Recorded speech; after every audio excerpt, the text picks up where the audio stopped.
all work. So Michelle is a neuroscientist. She has a Ph.D. in behavioral neuroscience. She is a chief science officer, science director at HCD. She's going to talk about picking the right tool for the right time, an enduring question for everybody in this industry. And Michelle is a self-proclaimed science nerd, and the name of her blog I absolutely love, Nerdoscientist. Yeah. I love that. There's a great story behind it. Feel free to contact me afterwards to find out why.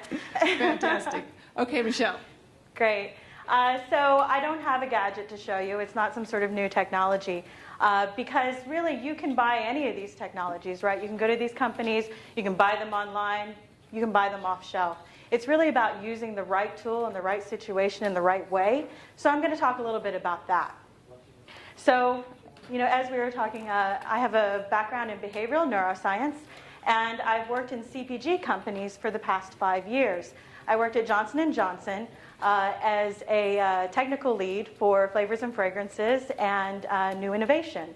Then I worked global sensory at Mars Chocolate. So I've been on the client side, and I'm using those insights to apply to the more research house side. And how can we best design studies using the latest technologies that are vetted out and validated in ways that are validated. So yes, a new tool can be validated in a particular use, but is it validated for the use you want to use it in? That's a really important question. HCD has been in business for over 20 years on the traditional market research side and communications research. And then 10 years ago, added in eye tracking. And then 5 years ago, started adding in more biometrics, EEG, and all sorts of other measures with psychology to get at all sort of aspects of the consumer experience.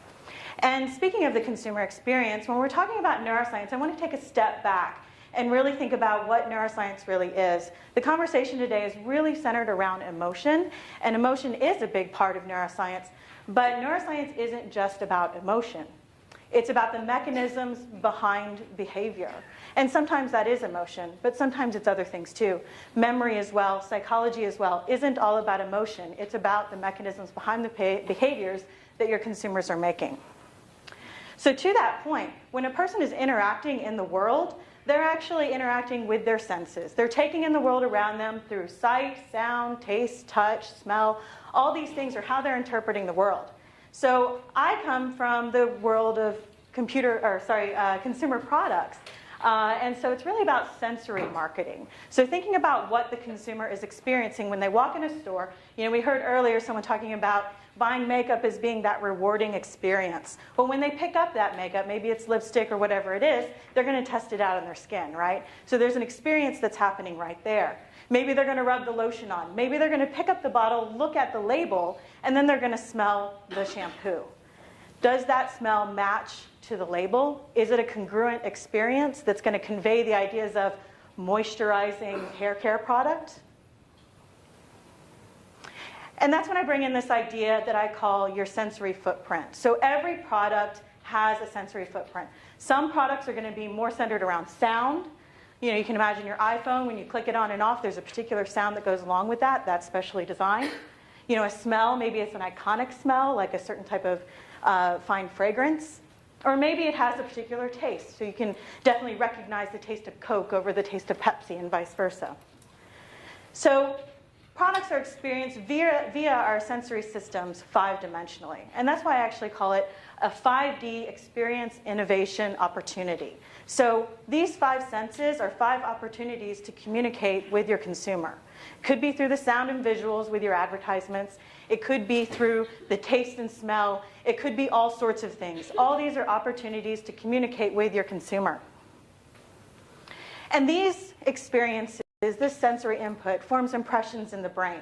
And that is affecting your mood, your arousal levels, and also the context that you're actually seeing the product in. And what do I mean by mood? I mean that positive or negative experience. Arousal meaning how interested you are in the product. And context meaning what are the product attributes? How are they coming together? The concept, the branding, and the perception of the overall experience. And this brings us to mood mapping. So when I talked about not relying on, say, one gadget or one tool, it's really important to think about things in a multidimensional way. If you're only using one tool, then you're only getting one piece of the puzzle. And if you think about the way psychology works, is not just thinking about things in terms of categorization. Is someone happy? Is someone sad? People are a lot more complicated than that. Sometimes we're a little sarcastic, which is a little bit of happy, a little bit of sad, a little bit of angry, a lot of things. So when you have a mix, how do you go about measuring that? Well, when you think about things in terms of a mood map, let's take a 2D mood map where you have arousal on the vertical and you have pleasantness on the horizontal. So if something was very, very pleasant and also very arousing, you could say it's very exciting, right? Now, conversely, if something was very unpleasant and also very arousing, then it could be something that's generating fear.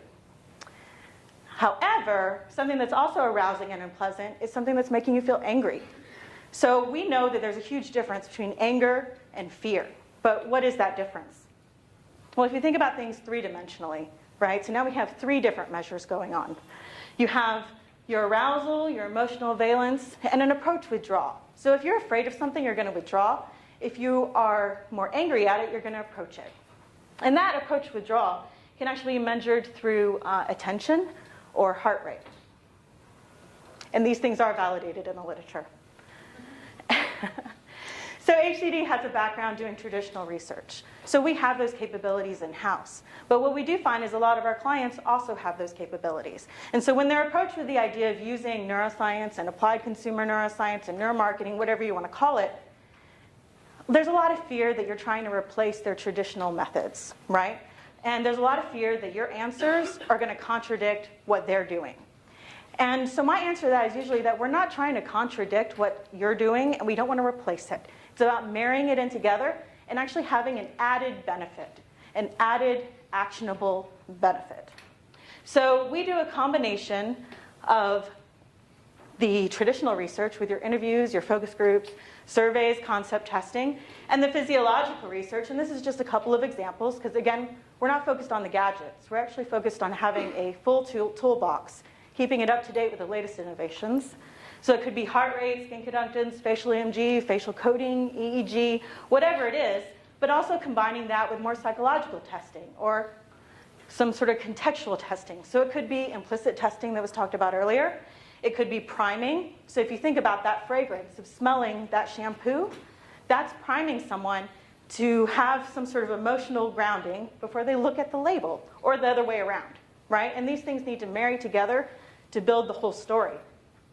And eye tracking to get an idea of what is the person looking at when they're feeling these different things. So we actually customize our research around the question. This was talked about a little bit earlier today, and it's very important to think about because not all consumers are the same, and not all products are the same, and not all questions that the clients have are going to be the same. We heard Urshi talking about earlier about people, they don't have it in their mind to buy chocolate, and I used to work at Mars Chocolate, so there's definitely that experience. When you go to the grocery store, buying a bag of candy is not on your list, and these are things that are called penetration barriers, right? So when you walk into the store and you're measuring that in-store experience, what are you trying to measure? Just the arousal going up? Just EEG waves changing? How about piecing it out into the important pieces, right? So what is preventing the person from buying? Is it that they didn't see it? Is it that it's not on their list? Is it too expensive? These sort of things can be measured when you sort of break it apart. So about breaking it apart, these neuro tools, being fancy gadgets, end up being put into this black box idea. We don't know what's going on in the black box, but we throw our consumer in it and we expect to get measurable results out. It's magic, right? What's good is that clients are starting to ask why. They've invested money into doing these expensive studies, and they're not getting always the why. They're getting changes. They're seeing arousal go up. They're seeing heart rate go down, whatever it is. But understanding, well, why did that happen? What is it psychologically that was going on? So as a case study, just thinking about the idea of lotions. So if someone was developing a lotion, introducing XYZ lotion, emotional key words could be refreshing, energizing, pick me up, something like that. These are things that you can start to target and say, does this product represent these words? So how do you do that? By doing a combination of measures. So in this study, we actually did a combination of your traditional research with your interviews and your surveys. We did a combination of heart rate, skin conductance, and facial EMG. And then we presented with a fragrance alone, the concept alone, and then the two together. So a priming paradigm to see, do they actually marry in together to give you the full story? And this is an example of someone being wired up. So then when you have these emotional words, you can actually map out where they're located on a mood map. Again, this is just a 2D version. It's easier to look at that way. But then you can start to look at, okay, where do my test samples lie with where I want to be? And then compare it to benchmarks as well. So this is great for product design and R&D. So getting back to that capabilities idea in the toolbox, we're not focused on having one tool. We're not focused on having one method. It's actually catered to the question. So it could be in early exploration phases of research, more evaluative phases of research, or validation. You're not going to use the same tools because they're not all validated for everything. We do have some latest things that we've been working on. So it's not about just the tools again. Sometimes it's about theoretical models using other tools like psychology and statistics. So we've started combining the biometrics with statistical models such as conjoint analysis and Bayesian statistics. HCD mindset is about looking at higher order psychological benefits like confidence, beauty, risk aversion, these sort of higher order things. CTM is about building consumer technical models, so not just a one-off project, but actually thinking, how can we look at our consumers' behavior, the cues, rewards, and the routines that involved them interacting with our products? Whole sense being in store, in hotel, in car, really anywhere that your consumer is. Neuro UX is about user experience, but it's not just websites. Think about coffee makers, think about toothbrushes, think about inhalers. We've done these sort of studies as well. Message optimizer is about finding the right claim for your product. And M-code is about your Advertest, which is an online quantitative tool, combining that with the neuroscience to get an idea of messaging. So building consumer technical models is a step beyond just doing your one-off project. Okay, so this product performed better than this product. That's great, but what about an overall product pipeline? How about understanding your consumer in an overall sense? What about innovation? So it's not just project to project, but really thinking about the whole experience and innovating around that, and then having a consumer understanding that builds a model that helps you have a pipeline. So it's developing a research program. And how do you know you're successful? Well, it's about identifying the need gaps, understanding the consumer behaviors and routines, and then being able to build scientific claims and get the consumer's reason to believe. So all this can be done as long as you design the study correctly and use the tools correctly and think about it as a holistic experience.